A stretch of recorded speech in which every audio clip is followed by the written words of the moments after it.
करेंगे class 8 civics के chapter the constitution of India का 9th मॉड्यूल। फ्रेंड्स, पिछले मॉड्यूल में हमने आपको बताया था इंडियन कॉन्स्टिट्यूशन के feature parliamentary form of government के बारे में। फ्रेंड्स, आज इस मॉड्यूल में हम पढ़ेंगे इंडियन कॉन्स्टिट्यूशन के और दो फीचर्स के बारे में, यानी हम पढ़ेंगे सेपरेशन ऑफ पावर्स के बारे में और साथ ही जानेंगे सेक्युलरिज्म के बारे में। तो चलिए शुरू करते हैं हमारा आज का मॉड्यूल। फ्रेंड्स, पिछले मॉड्यूल में हमने जाना था कि हमारी गवर्नमेंट 3 लेवल्स पर वर्क करती है, लेकिन गवर्नमेंट के काम को और ज्यादा सिस्टमैटिक और ऑर्गेनाइज्ड बनाने के लिए गवर्नमेंट के 3 ऑर्गन्स या पार्ट्स बनाए गए हैं। क्या बनाए गए हैं? 3 ऑर्गन्स या पार्ट्स। क्यों बनाए गए हैं? ताकि जो गवर्नमेंट का काम है, जो सरकार का काम है, वो बहुत ज्यादा आसान हो जाए, सिस्टमैटिक वे में हो, एकदम प्लान्ड वे में हो और कोई दिक्कत ना आए। फ्रेंड्स, ये जो 3 ऑर्गन्स हैं वो कौन कौन से हैं? तो मेरे साथ रिपीट कीजिए, बोलिए लेजिस्लेचर, एग्जीक्यूटिव और judiciary. Repeat once again, legislature, executive और जुडिशरी। Very good. तो ये 3 ऑर्गन्स हैं जो बनाए गए हैं गवर्नमेंट के काम को और ज्यादा सिस्टमैटिक और ऑर्गेनाइज्ड बनाने के लिए। फ्रेंड्स, लेजिस्लेचर में वो रिप्रेजेंटेटिव्स आते हैं जिन्हें इंडियन सिटीजन्स यानी भारतीय नागरिक वोटिंग के थ्रू, इलेक्शंस के थ्रू सिलेक्ट करते हैं। तो लेजिस्लेचर में कौन आए? वो लीडर्स, वो रिप्रेजेंटेटिव्स जिनको कौन चुनता है? Indian citizens. कैसे? वोटिंग के थ्रू। एग्जीक्यूटिव की बात करें तो एग्जीक्यूटिव क्या है? A smaller group of people, यानी ऐसे लोगों का ग्रुप जो लॉज यानी कानून इम्प्लीमेंट करता है और गवर्नमेंट रन करता है। तो एग्जीक्यूटिव में ये लोग आते हैं। एग्जीक्यूटिव के मेंबर्स को अपने प्लान्स और एक्शंस के लिए लेजिस्लेचर को एक्सप्लेनेशन देनी होती है, यानी लेजिस्लेचर में वो रिप्रेजेंटेटिव्स हैं जिनको जनता चुनती है, यानी मेंबर ऑफ पार्लियामेंट हो गए, तो वो लेजिस्लेचर फॉर्म करते हैं। एग्जीक्यूटिव एक स्मॉल ग्रुप ऑफ पीपल होता है जो लॉज इम्प्लीमेंट करते हैं, यानी एक्शन में लाते हैं और गवर्नमेंट चलाते हैं, जैसे प्राइम मिनिस्टर और उनके काउंसिल ऑफ मिनिस्टर्स। अगर थर्ड ब्रांच की बात करें या थर्ड ऑर्गन की बात करें तो वो क्या है? Correct, judiciary. तो फ्रेंड्स, इंडिया में जितने भी कोर्ट्स हैं, जितनी भी अदालतें हैं, चाहे वो लोकल हो, हाई कोर्ट्स हो या फिर सुप्रीम कोर्ट, ये सब मिलकर फॉर्म करते हैं जुडिशरी। क्या फॉर्म करते हैं? जुडिशरी।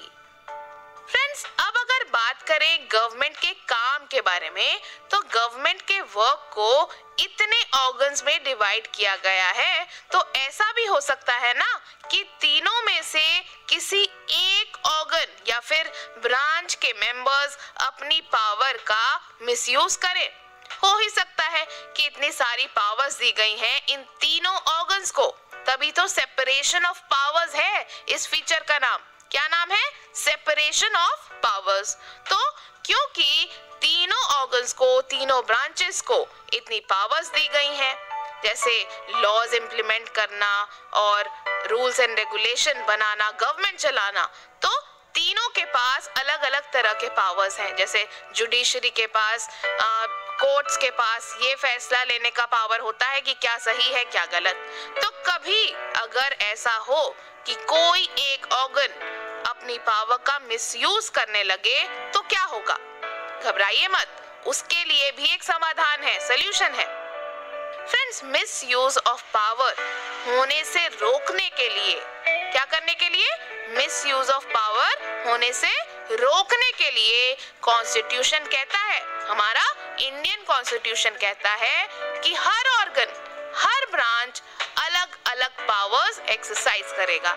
मतलब हर ऑर्गन के पास अलग अलग पावर्स होंगी, यानी कि लेजिस्लेचर एक ऑर्गन है तो उसके पास अलग पावर, एग्जीक्यूटिव एक और ऑर्गन है तो उसके पास अलग पावर, और जुडिशरी के पास अलग पावर। तो इन तीनों ब्रांचेस की, इन तीनों ऑर्गन्स की जो पावर्स हैं वो अलग अलग होंगी और तीनों सेपरेटली अपनी पावर्स को एक्सरसाइज करेंगे, यानी यूज करेंगे। ऐसा करने से क्या होगा? ऐसा करने से हर ऑर्गन एक दूसरे पर चेक रखेगा और इससे ये भी श्योरिटी रहेगी कि तीनों ऑर्गन्स ऑफ गवर्नमेंट के बीच बैलेंस बना हुआ है ना? क्योंकि अगर तीनों एक दूसरे के काम में, पावर में दखल अंदाजी करेंगे तो तीनों में से कोई भी ऑर्गन अच्छे से काम नहीं कर पाएगी। इसीलिए इंडियन कॉन्स्टिट्यूशन ने कहा है कि तीनों जो ऑर्गन्स हैं वो अपने पावर्स को अलग अलग हिसाब से एक्सरसाइज करेंगे और इससे क्या होगा? इससे एक ऑर्गन दूसरे ऑर्गन पर चेक भी रखेगा, देख भी सकेगा कि भाई दूसरा ऑर्गन सही से काम कर रहा है कि नहीं, और बैलेंस भी, संतुलन भी तीनों में बना रहेगा, क्योंकि ज्यादा क्लैशेस नहीं आएंगे ना। तो चलिए बताइए, ये जो इंडियन कॉन्स्टिट्यूशन कहता है कि भाई तीनों जो ऑर्गन्स हैं वो अलग अलग पावर्स एक्सरसाइज करेंगे, तो ये क्यों कहता है? इससे क्या फायदा है बताइए? ऐसा करने से हर ऑर्गन क्या होगा? They can keep a check on the other organs of government. And बताइए क्या होगा? बैलेंस या imbalance? Balance, very good. Balance will be maintained of what? Of power between all three organs. तो फ्रेंड्स, हमने क्या क्या पढ़ा? हमने पढ़ा सेपरेशन ऑफ पावर्स, यानी कि इंडियन कॉन्स्टिट्यूशन का एक बहुत इंपॉर्टेंट फीचर पढ़ा हमने। तो चलिए एक बार दोहरा लेते हैं क्या क्या पढ़ा। तो फ्रेंड्स, इंडियन गवर्नमेंट के 3 ऑर्गन्स हैं। कौन कौन से? लेजिस्लेचर, एग्जीक्यूटिव और जुडिशरी। लेजिस्लेचर में वो सारे रिप्रेजेंटेटिव्स इंक्लूडेड होते हैं जिन्हें इंडियन सिटीजन्स ने इलेक्ट किया होता है। एग्जीक्यूटिव एक छोटा सा ग्रुप है उन लोगों का जो लॉज को इम्प्लीमेंट करते हैं और गवर्नमेंट चलाते हैं। जुडिशरी में कंट्री में फंक्शन कर रहे सारे कोर्ट्स इंक्लूडेड होते हैं। मिसयूज ऑफ पावर को रोकने के लिए, यानी कोई एक ऑर्गन अपने पावर को गलत तरह से यूज ना करे, इस चीज को रोकने के लिए इंडियन कॉन्स्टिट्यूशन ने हर ऑर्गन को अलग अलग पावर एक्सरसाइज करने को कहा है। डिफरेंट पावर्स देने की वजह से हर ऑर्गन एक दूसरे पर चेक रखता है और तीनों ऑर्गन्स में बैलेंस ऑफ पावर भी बना रहता है। So let us revise once again. Friends, the Indian government has 3 organs: the legislature, the executive and the judiciary. The legislature includes all the representatives elected by the people of India. Executive includes a small group of people who are responsible for implementing laws and running the government. Friends, judiciary is a system of courts functioning in the country. To avoid the misuse of powers by any of the 3 organs, the Constitution of India says that each organ should exercise different powers. Through this, different organs will keep a check on each other, and this also ensures balance of power between all 3. तो friends, ये बात हुई separation of power के बारे में, यानी एक feature हमने पढ़ लिया। चलिए एक और फीचर पर नजर डालते हैं इंडियन कॉन्स्टिट्यूशन के, और वो क्या है? सेक्युलरिज्म। क्या है? सेक्युलरिज्म। फ्रेंड्स, सेक्युलरिज्म जो वर्ड है वो हमारे कॉन्स्टिट्यूशन में 1976 में ऐड हुआ था। कब ऐड हुआ था? 1976 में, यानी जब कॉन्स्टिट्यूशन बना था तब नहीं, बल्कि later on it was added. Friends, ये इंडियन सिटीजन्स को, ये जो फीचर है, ये फीचर इंडियन सिटीजन्स को रिलीजियस फ्रीडम देता है, यानी धर्म से रिलेटेड फ्रीडम देता है। कैसे? आइए देखते हैं।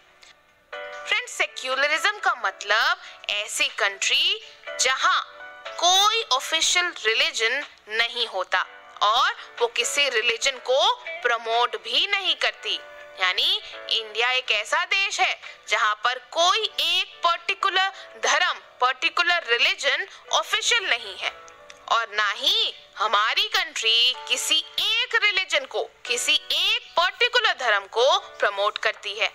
फ्रेंड्स, सेक्युलरिज्म के अंडर लोगों को कोई भी रिलीजन प्रैक्टिस और प्रोपगेट मतलब स्प्रेड करने की आजादी होती है, फ्रीडम होती है।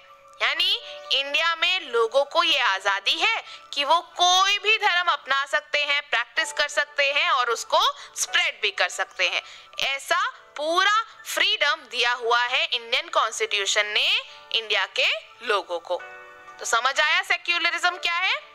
कब ये ऐड हुआ था वर्ड हमारे कॉन्स्टिट्यूशन में? बताइए। 1976 में। और ये क्या देता है? बताइए। रिलीजियस फ्रीडम देता है लोगों को। Very good. तो सेक्युलर कंट्री कौन सी होती है? Friends, secular country is one that does not support any particular religion and treats all religions alike. यानी कि एक ऐसा देश जहां पर कोई एक रिलीजन को सपोर्ट नहीं किया जाता बल्कि सारे रिलीजन्स को एक समान ट्रीटमेंट मिलती है, एक समान देखा जाता है। तभी तो इंडिया में कहते हैं हिंदू, मुस्लिम, सिख, ईसाई सभी यहाँ हैं भाई भाई। तो हमने क्या क्या पढ़ा? हमने पढ़ा सेक्युलरिज्म का मतलब है कि हमारी कंट्री का कोई ऑफिशियल रिलीजन नहीं है और ना ही वो किसी रिलीजन को प्रमोट करती है। सेक्युलरिज्म लोगों को रिलीजियस फ्रीडम देता है। रिलीजियस फ्रीडम मतलब इंडियन सिटीजन्स कोई भी रिलीजियस प्रैक्टिस और प्रोपगेट कर सकते हैं। So let us revise once again. Friends, secularism means that India does not have an official religion. A secular country is one that does not support any particular religion and treats all religions alike. Secularism gives religious freedom to people. Religious freedom means people can practice and propagate any religion. तो friends, ये था हमारा आज का module जिसमें हमने Indian constitution के और दो फीचर्स यानी सेपरेशन ऑफ पावर और सेक्युलरिज्म पर नजर डाली।